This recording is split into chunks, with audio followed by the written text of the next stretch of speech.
What is up, everybody? I'm No Lux Given, and today we're going to be taking a look at classic Hoard Dragon. And this is something I've been trying to do on all of the free heroes since the UI update, is just take a look at what a typical game on that hero should look like. So we're not going to be looking at anything super powerful and busted today, though I did think it would be fun to take a look at a game where we pick up some blind mice. We pick up a blind mice on turn 1 and a second one on 2.1. So obviously this is going to give us a very, very strong start once we're able to find the triple for those blind mice, but it's hard to play a Hoard Dragon game where you don't do something totally busted if you're winning the lobby.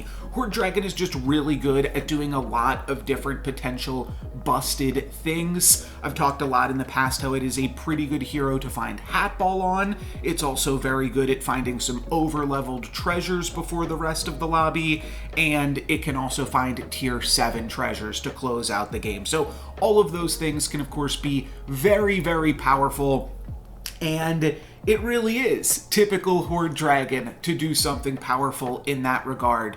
Sometimes here on 2.2, I will even consider just rolling for that third blind mouse because it is so incredibly powerful to find that tier 5 treasure. There are a few that are particularly strong, but in this case, I just decided to pick up the other pair. We've got a pair of baby roots in this shop, so just going for that as well, and now we've got two different potential pairs that we are working towards. Pausing here because I've got a lot to talk about. Now, I said that I really like mages on Hoard Dragon, and that's definitely true. There is just something so satisfying about tripling a Wizard's Familiar and finding a Crystal Ball off of that. So I could see picking up Wizard's Familiar plus Spellweaver, but there is a Hoard Dragon hierarchy, and at the top of the list for Hoard Dragon, I want to find blind mice as quickly and as aggressively as possible. And that's just going to set me up so well for success. There's a lot of really powerful tier 5 treasures. Now both of the support treasures are on tier 5 as well. And we have 3 support characters already. Though, funny that isn't the direction that we're going to wind up going in. But because of that, I'm going to wind up picking up Kitty Cuppers here. That's going to allow us to make use of the Mad Mim that we rolled into and just potentially give us a little bit more econ to find the third blind mouse. Now, it's not actually going to wind up mattering. There's going to be a blind mouse on the first shop of next turn, but that was the thought process here. And there is one other concept that I wanted to just briefly touch on while we are going through what I've just described here, but that is the concept of pressing your luck in Storybook Brawl. And of course, I'm getting pretty lucky this game at the rate that I'm finding blind mice. But I definitely recommend, if you have not already seen my video entitled Press Your Luck, it's about a year-old video, but it is still incredibly relevant. And basically the idea behind that is finding ways to get lucky in the game, and then once you get lucky, translating that into power and using that power to find additional ways to get lucky. And that's exactly what we're going to be looking at in this one. We're pretty weak right now. We just go down to 26 and now we're at the bottom of the lobby, but obviously this blind mouse is going to be a huge power spike. Pausing again to take a look at these treasure options, though I will say in real time, I did not pause at all. I immediately selected that monkey's paw. I guess I paused. That was exactly what I was looking for, some strength. And I'll talk about this play as well, picking up that Cindy.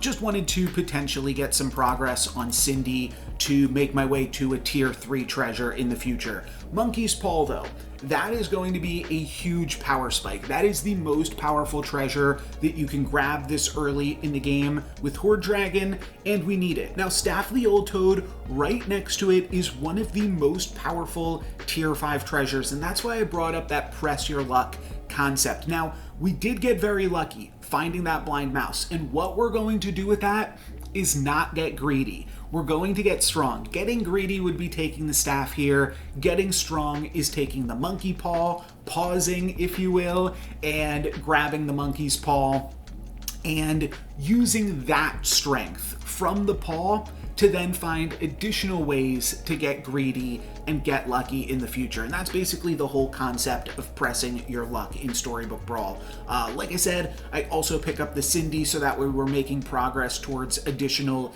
tier 3 treasures after this, because I do think I'm probably going to find something on tier 5 that will give us a little bit of power. The only brick is like staff plus ambrosia plus Hand of Midas. That would be a little bit awkward if we found all of the like shop-based treasures, even though ambrosia isn't really a shop-based one.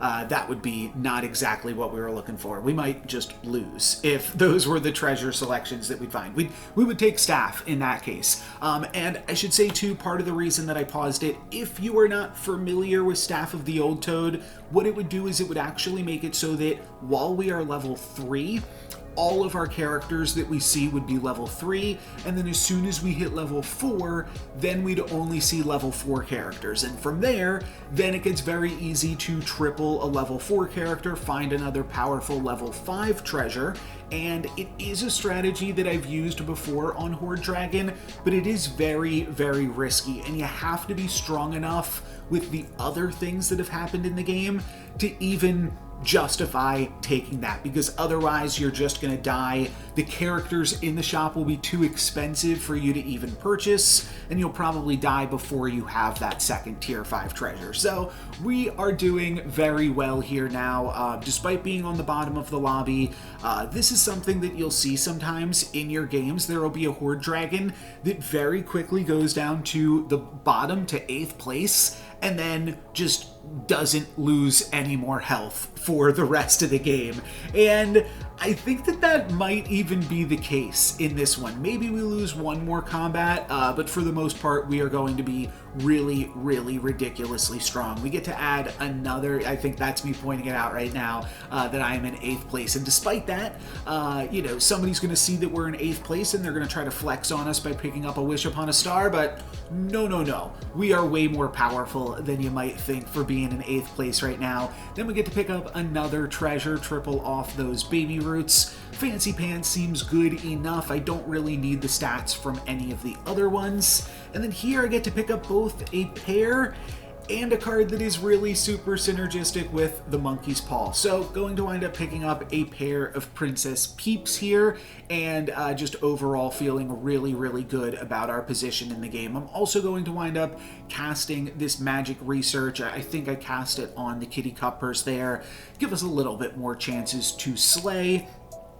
But the idea is that'll take us down towards Cindy. And the Kitty Cup Purse, I think, is also really strong for us right now with the fact that that is a 7/7. Pretty decent odds to just get a little bit of extra gold for us here. So not doing anything super crazy right now, still focusing on strength for the most part, because we didn't find anything particularly exciting in those tier 3 treasures. I believe it was a Sting, a Fancy Pants, and then probably like that ring or something else that just wasn't super exciting to me.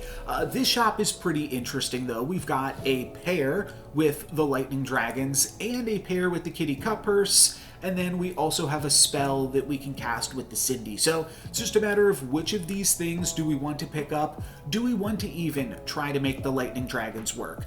We get to put some bonus stats on the Kitty Cup Purse thanks to Fancy Pants, so that's pretty good. And then we could also flip Cindy here by picking up a Forbidden Fruit. So I like that. I'm also going to take Nutcracker. Now I'm just pursuing a bunch of different angles. And Treasure Map is another really fun angle to pursue. Once I have Treasure Map, I actually kind of don't want to triple this Kitty Cup Purse, because now I just want to activate Nutcracker, and I think that we can still gain some additional strength picking up the Friendly Spirit with the Fancy Pants, maybe picking up the Time Flies from the shop. The Fancy Pants Friendly Spirit could also help us activate our Nutcracker, throwing some additional stats onto that. So playing a lot of different angles right now, and that's part of what the Press Your Luck concept is about as well, just pursuing a bunch of different things while also finding some time to add some strength to your board. And honestly, I think that we are looking pretty good right now. Like I said, I am going to wind up picking up the Time Flies. I also pick up the Wizard's Familiar just because, hey, one more angle to pursue if we want to try to make some mage stuff happen. I think that we potentially could. Looks like I'm locking onto the Kitty Cup Purse here, which would be another tier 5 treasure. And I think the reason is I'm feeling confident that we're going to activate our Nutcracker this turn. It's a little bit of a gamble. If we don't activate the Nutcracker, I'm not going to want to pick up the Kitty Cup Purse, but I'd love to find a tier 7 treasure, and then I'd also love to find some more tier 3 treasures. Specifically Crystal Ball, it's really all that I'm looking for, but throwing more fancy pants on the Kitty Cup Purse. By the way, I'm playing the wrong Kitty Cup Purse here. Just have a lot of things that we're thinking about in this one, but I should be playing the 991 instead of the 77. But let's see, is the Nutcracker going to activate? And yeah, looks like it's going to do so pretty easily. By the way, I said all of my opponents buy XP this game. I was not kidding. You can see that Gwen is up 2 XP on us here. Basically the whole lobby killing it on XP. And then we grab a tier 7 treasure. So Mirror Mirror, a lot of fun, really powerful. Though Magic Sword plus 100 can also do some funny things, and for that I am going to wind up taking the Magic Sword and seeing what we can do with that. Excalibur is the only one that I'd pass up on here. I think that it's too early in the game to take Excalibur on Hoard Dragon, because once you pick that up, it's just going to be so much more difficult to find treasures after that fact. Now, I do wind up tripling the Kitty Cup Purse and finding the Crystal Ball, so that is going to be a pretty nice pickup for us. And now we are potentially looking to play some mages. There's a lot of different things that I'm juggling right now, and I wanted to pick up the Spellweaver. I also want to pick up the Wizard's Familiar, but I don't want to toss any of the units that I currently have because they're all very strong with the other synergies that we've got going on. So we're a little bit conflicted in this game, but that's fine. We also just have so much strength, so we can afford to be a little bit conflicted and pursue a few different things at the same time. Now that we are level 5, there is one thing primarily that I'm looking for above all others, and that is going to be Aeon. I'm not super interested in the tier 5 treasures here. The Time Flies, I don't know, a little bit questionable. At some point, we do want to toss the Monkey's Paw, so that way we can actually play 7 units again. So that is definitely a consideration, though I don't think we want to toss it just yet. I think that it's a lot of our power, and we want to hang on to the Monkey's Paw for a little bit of time here still.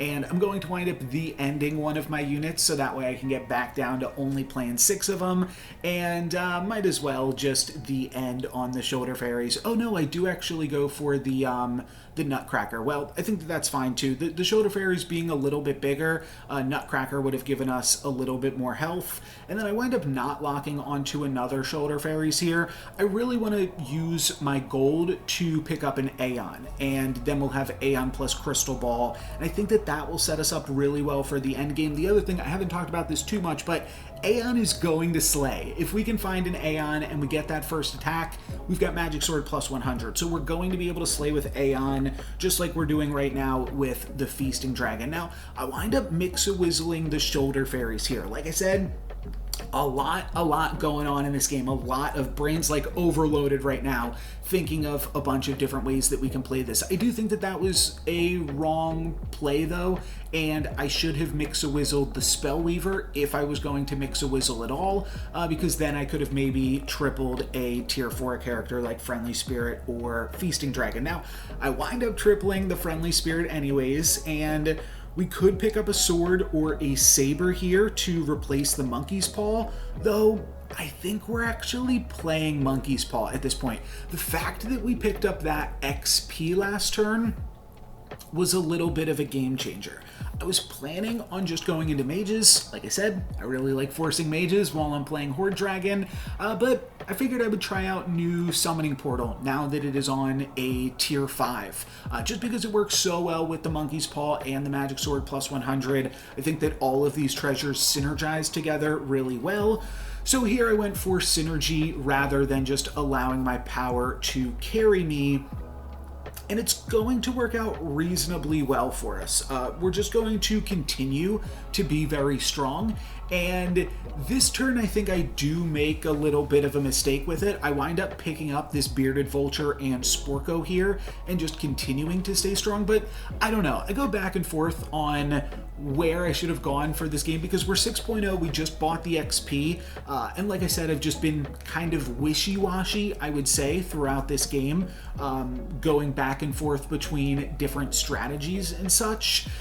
But if you take a look at the lobby, like I said, we were going to go down to 8th place and then we were going to stop losing. And if you take a look at this very greedy lobby, by the way, where every single one of my opponents has picked up some XP, they're all dead or almost dead.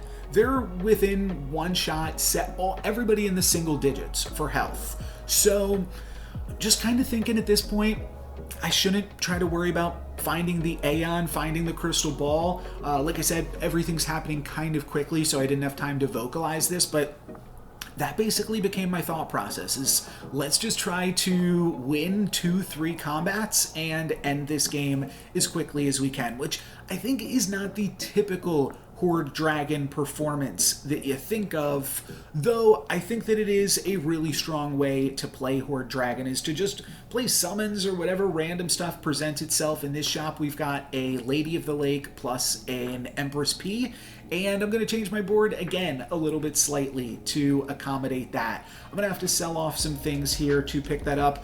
I also am right now just noticing there's a Doom Breath that we could pair with our Magic Sword plus 100. That might have been really good, but we've got enough other stuff going on, and we get to do something else fun here. We can sell our hand and pick up Lancelot and activate that immediately with a Magic Sword plus 100 while we are up against the Ghost. And that should give us some options as well going into next turn. Still looking for Evil Eye or Horn of Olympus for absolutely massive power spikes. Would probably replace the Summoning Portal at this point. Not really a great treasure. I figured we'd try it out here at kind of a low cost, but I'm not super excited about that on 5. Haven't talked about that too much. I actually forgot that that's a tier 5 treasure the other day, but yeah, not super impressive.